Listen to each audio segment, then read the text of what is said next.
The noise around the iPhone 17e keeps growing, and the latest leaks are finally showing what Apple is really planning. At first, the 17e looked like another simple entry-level model, but new reports hint at something far more strategic. Multiple reports indicate that Apple may equip the 17e with the same Generation A 19 chip used in the main iPhone 17 lineup. Even if Apple tunes it down slightly, everyday users won't feel much difference. What they will feel is faster navigation, quicker app responses, and stronger efficiency.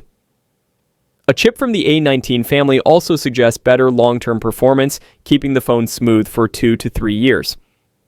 For a budget-friendly model, that's a meaningful upgrade and instantly changes how the 17e positions itself in Apple's lineup. Design changes are even more surprising. Apple is expected to finally remove the old notch from its lower-tier models.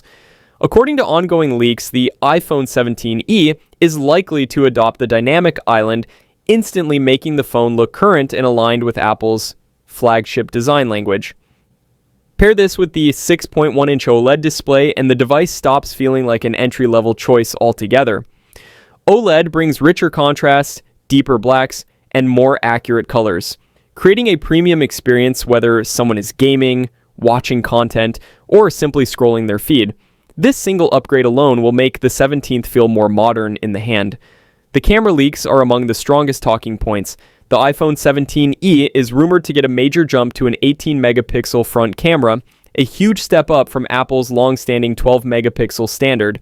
This upgrade could deliver sharper selfies, improved low-light images, and clearer video calls. It may also be the first affordable iPhone that truly appeals to content creators.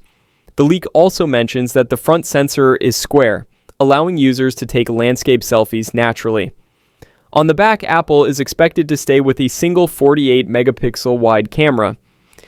While it's not a multi-lens system, Apple's software processing often outperforms many Android brands even with more hardware, so one strong sensor can still deliver impressive everyday results. Everything becomes even more interesting when the price leaks enter the conversation. Current expectations suggest the iPhone 17e will fall around $599 to $649 in the US. It isn't cheap, but it is far easier to reach compared to the $999 flagship range. With a rumored release window targeting early 2026, Apple may finally deliver a device that blends modern design, the A19 chip, 19 OLED quality, and a new 18-megapixel selfie camera at a more accessible price point. If these leaks hold true, the iPhone 17e may become the most sensible upgrade for buyers who prioritize value without sacrificing important features.